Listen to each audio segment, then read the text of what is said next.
the whole point is this. No matter how much we tried, we were not really able to penetrate the Chinese market with our pharma, India that is, with pharma and our IT sectors. The Chinese have just ended up putting a whole bunch of non-tariff barriers over there, learning from the Western economies. And they are also into the standards game now, industrial standards and other things, which is another non-tariff barrier, essentially, another kind of non-tariff barrier. And a whole range of them are possible, which is why there was RCEP made no sense. RCEP made no sense to us. They would block us from, they don't use tariffs to block our exports. They simply use non-tariff barriers and various other means, right, to create problems with market access. So the point is, why do an RCEP with them? And given that we did not do an RCEP with them, we did not become a part of we refused to become a part of the yuan's key currency area. We are very much a part of the dollar's key currency area. Now, I'll explain that in a bit. I'll take your question first. No, just an observation. Yeah. That the GSM, the global standards for telecommunication, GSM, was basically, it basically moved its office from Europe to Shanghai, someplace. And China took over those standards. And this was 10 years ago. So just think about it. Think about how much they had put in thought into this and planned ahead of time. Between 2000 and 2010, they had 3,000 employees in Geneva at the WTO. And after 2010, just imagine they took over the GSM standards. That's basically giving you a couple of data points on what you were actually talking about, non-tariff measures, friction, and controlling that. See, I'm glad you brought this up because what happened is the Chinese knew that they would have to move up the value chain. That was clear to them from as early as 2004 when they started talking about rebalancing the economy. They made, given that they had basically they had been on the sidelines of 1G, 2G, 3G, even 3G to an extent, they said we will define 3GPP for the move to 5G essentially.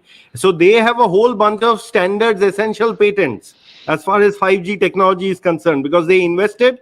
And what you mentioned, they sent a lot of people taking advantage of Europe's, very, what should I say? Naive is the word. State.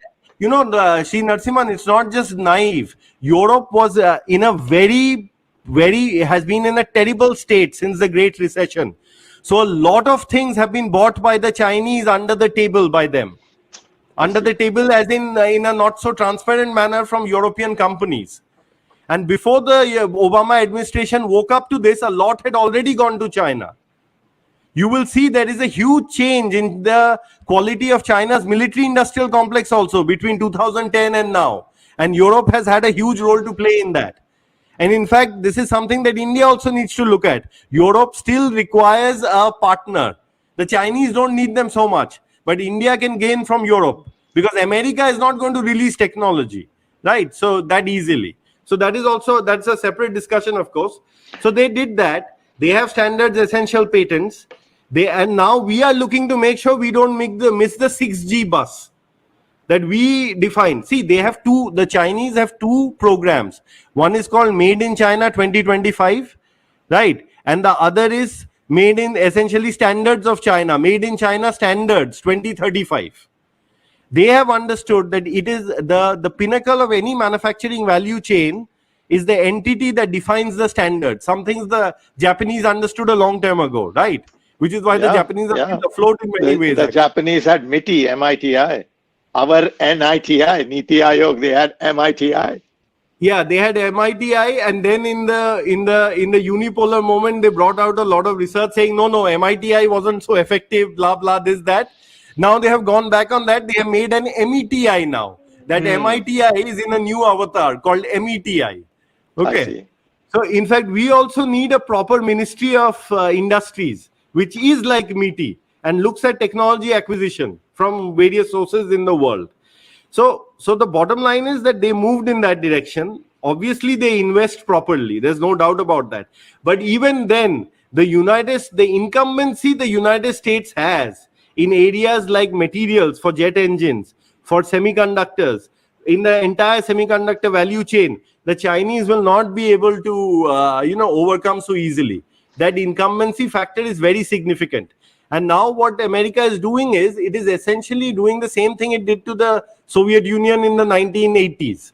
After the Brezhnev doctrine gave way to, basically Andropov and then early Gorbachev, when Reagan came in and the Cold War hotted up again, that is when they came up with COCOM, which basically controlled the flow of technology to the Soviet Union. If you remember, there was the whole Toshiba Kongsberg scandal. Toshiba had sold 5-axis and 9-axis machine tools to the Soviet shipyard, which one of the Soviet shipyards which makes nuclear submarines, and that allowed the Soviets to make their propeller screws for their submarines that much quieter. In fact, they sort of caught up by almost a decade and a half in terms of technology because of that transfer. And Kongsberg was involved because they provided the software to run those CNC milling machines. Right. Wow, this is brand new information to me. I was just thinking about the CNC machine. This whole thing is there in my book, by the way. In your book. So if you have a copy, just flash it. Show it I'll flash the copy here. I go into some detail in this book. This sort of thing is there in this book. It's in chapter 7. People may want to take a look at it. How India must grow in a pandemic-ridden world. Yeah, I recommend everyone to take a look at it. I would be taking a look at it because this piece, this factoid, I didn't know.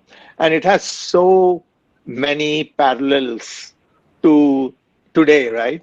To the ASML, chip making, fabrication technology, the ultra UEV technology that Shriji has worked on, and that's now being rationed, so as to speak, very carefully through various regulations, regulatory bodies and policy making bodies on the Western side, as well as with respect to Taiwan. Exactly. So chapter 7 of my book goes into precisely that parallel. It draws precisely that parallel between what was done in the 80s and what is being done now. So to sum up, America has the most liquid and deep capital markets. It is still the safe haven. It has the technological advantages in the sectors that matter. China may have caught up or even maybe doing well in some others, but in the main things, it has still caught up. It has the IP dollar. It has the military presence. So to answer your question, and if it can open its market to India, which it needs to do anyway to keep inflation in check, to circle back to the old point I made, then India will continue to be part of what is called the dollar's key currency area, America's key currency area, right? See, people in the world, trade integration and trade integration by itself and your position as an exporter or importer is not enough to internationalize your currency.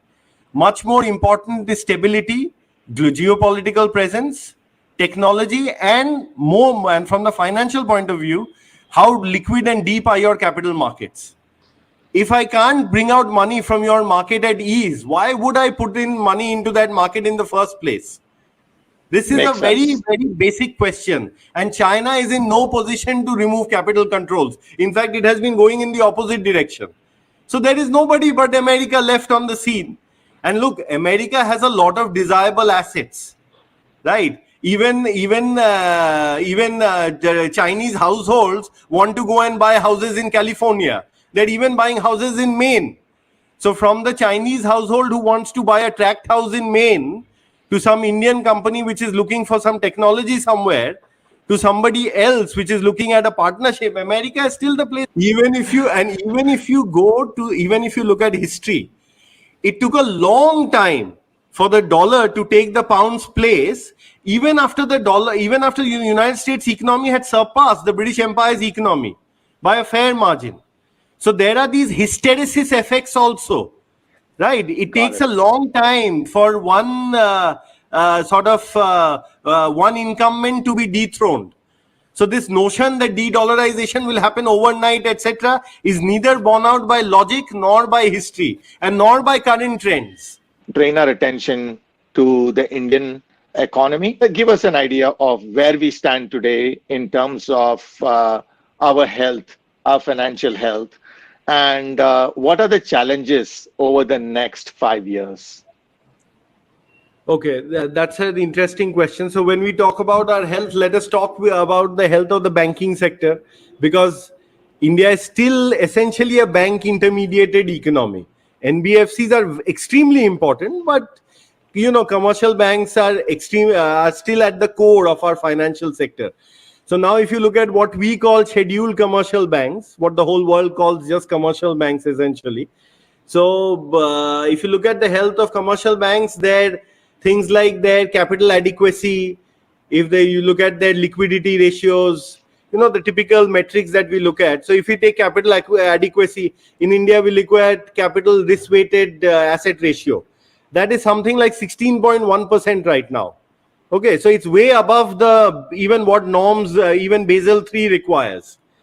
So our banks are adequately capitalized to absorb very strong external shocks, macroeconomic shocks, right?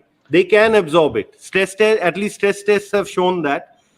Okay, then the other question is, but that's not the only thing. When you look at a commercial bank, when you talk about a commercial bank's resilience, you not only look at its capital adequacy, you also have to look at its liquidity management. You'll have to look at its profitability, and you'll also have to look at whether it can maintain income streams or not in the face of macroeconomic shocks, in the face of a economy-wide shock. Now, as far as liquidity is concerned, now this is something I will not burden the readers with, but the RBI during the pandemic moved to the same kind of monetary operating framework that the Federal Reserve has, which is a floor-based system and not a corridor-based system. Okay, it has now gone back to a corridor-based system because it has removed a lot of excess liquidity. But we can also do quantitative easing now. Our markets are sufficiently liquid and deep to do that. So when you have ample liquidity in the system, the corridor collapses into a floor essentially. Today in India, we have introduced something called a standing deposit facility, okay, which is the same as the interest, which is analogous to the interest on excess reserves that was introduced by America in the post-GFC, by the Federal Reserve of America. And that standing deposit facility differs from the reverse repo facility in this sense. In the reverse repo facility, the RBI comes and says, "Bhaiya, mujhe apna paisa do, ye government security lo." In the standing deposit facility, the commercial bank can just give the money to the RBI. They can just directly lend to the RBI on an uncollateralized basis.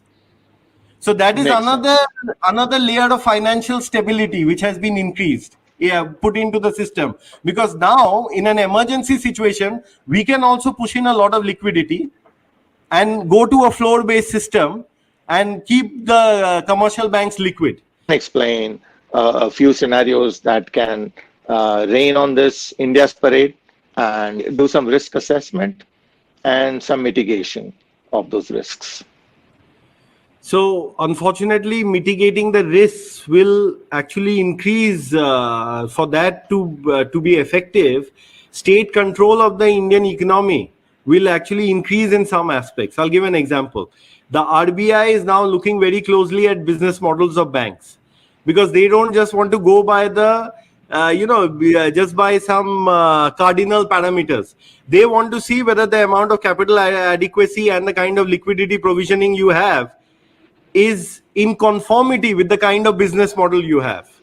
They are becoming much more aggressive about both internal and external audits. They are now mandating that branch audits have to happen to the tune of 70% of assets will have to be audited by the external auditor. So they are creating what some would say intrusive assurance and governance frameworks. But that is required in such a scenario, because just the cardinal parameters can hide many micro aspects and may hide asset quality also. Here we circle back to the American situation. America is considered to be a safe haven. But if safe things over there start failing, then many of the things to which Indian banks have exposures may not seem so safe anymore, right?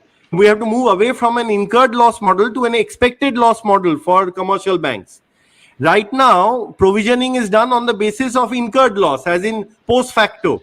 But we have to, like what we do for NBFCs in India, we have to do for commercial banks. China's banking system over the last 40 years, did they take risks, and did they take calculated risks? If we say, hey, we want the same thing that China ordered, would that be a smart? Not only the answer will be segmented. Their focus on standards and R&D, we must emulate.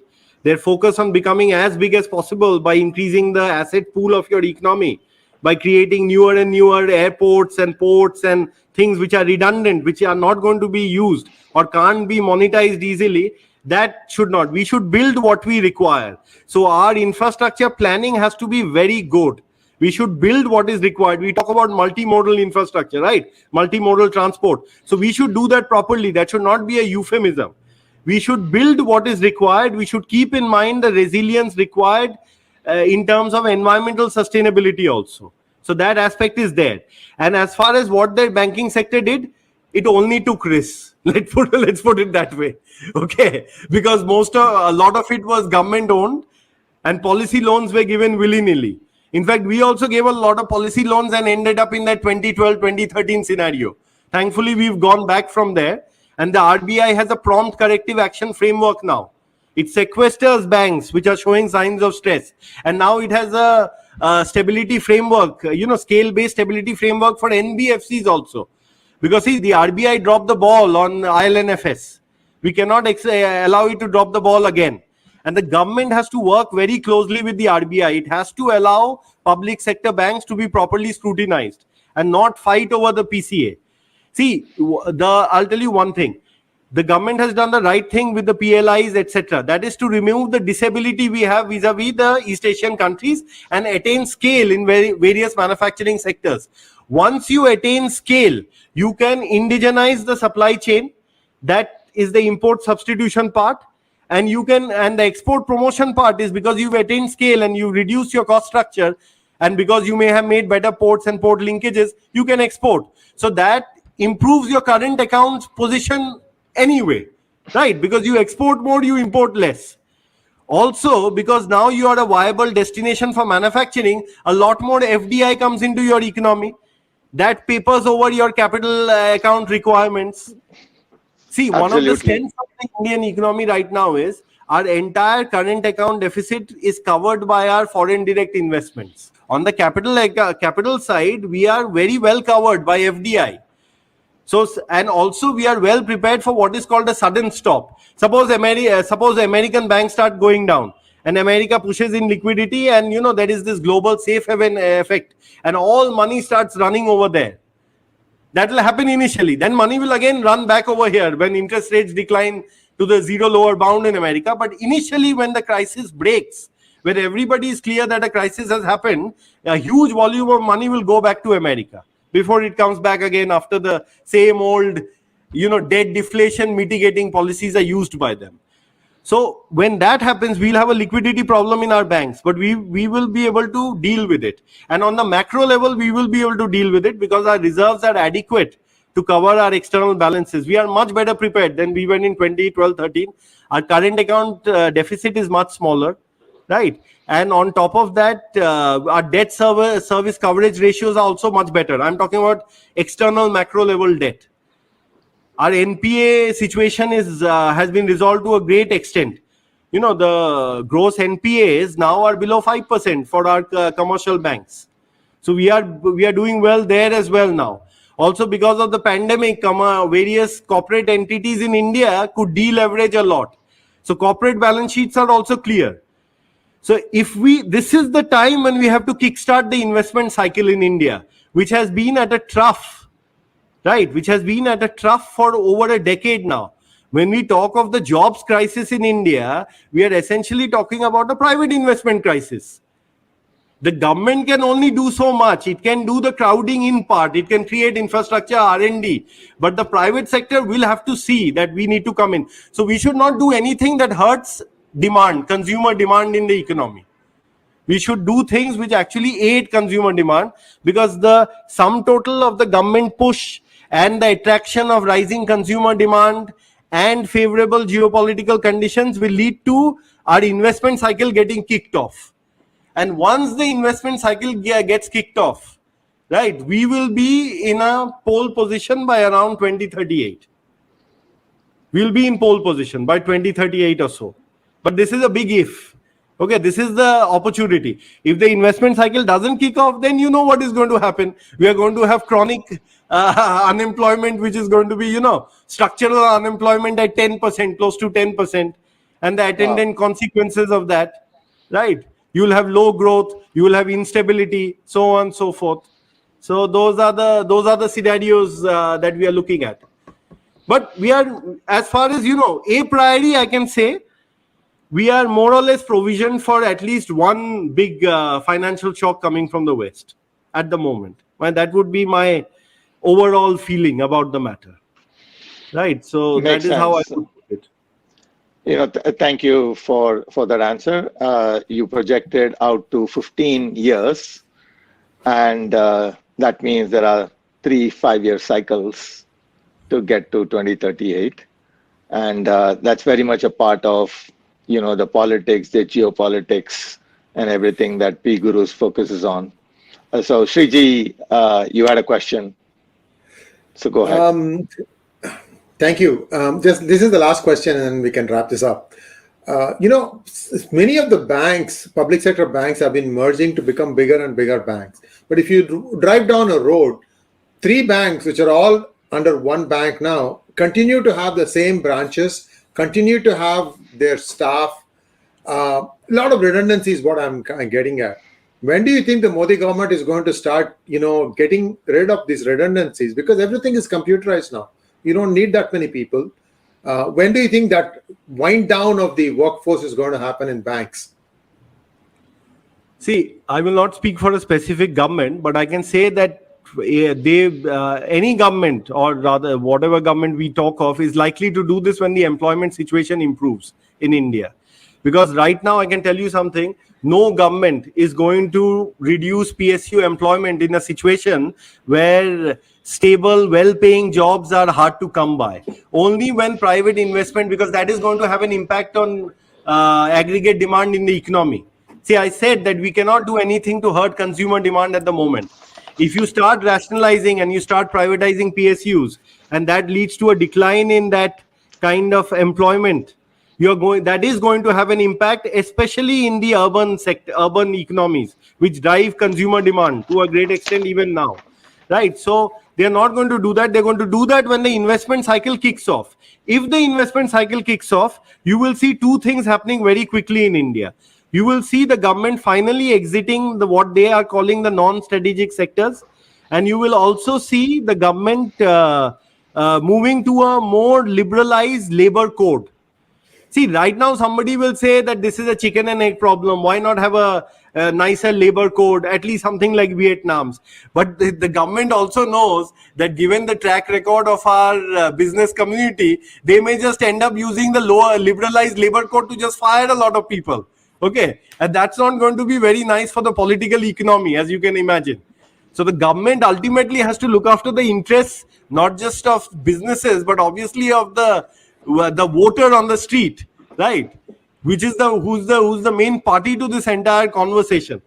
So I don't see the government moving aggressively on some branches will be rationalized. They'll be rationalized by the banks themselves very quietly, but it may not lead to a decline of employment by those banks. Those employees may be absorbed in other schemes and things like that. They may become door-to-door people who go and sell insurance, and all those scenarios are possible. So, but the branches themselves may be rationalized. And the other thing is that the labor code will not be made, say, the way it is in Vietnam, ASAP. It will be made only if the government sees the investment cycle kicking off. Because then labor shortages will crop up. Already labor shortages are cropping up in some southern states, right? You heard of these big investments being made by Apple's contract manufacturers. Those guys are not finding it easy to source labor. So now, but of course, that can be remediated by moving labor from the north of India to the south, provided these sons of soil policies, etc., don't get in the way. That is the other thing. Okay, you talked about one of the challenges we face. One very extreme challenge that we can face is an unnecessary and completely uncalled for, right, rupture between what is called North India and what is called South India. South India is where the big industrial push will be made, but South India will not have the labor pool required to sustain it. That will have to come from elsewhere. But if their sons of soil policies and general views and general parochialism gets in the way, then we'll have a problem. This is something we all Indians need to watch out for. To add to that, just to add to that, with respect to China saw one of the largest migrations ever from the rural areas to the metropolis, right, to the cities. 300 million people, single people, one mom or dad, 300 million moved from these remote villages to the industrial centers. Is very well documented by Bill Gross and Paul McCulley of PIMCO. And they've been commenting on that through the early 2000s. And such a migration is going to interconnect India a lot more. In fact, the connectivity that we are doing is primarily not only resources, but actually move skilled labor pool where it's needed from where it is. Well, thank you so much, Saurav, and it was a fantastic conversation. Thank you again for guest hosting, Sri. And viewers, please like, share, and subscribe to our channel, and don't forget to click on the bell button for notifications.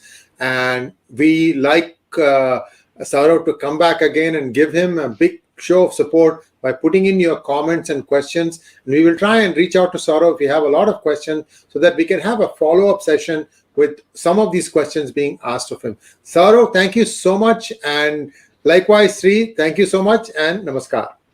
Thank you for having me. Thank you both. Namaskar. Thank you.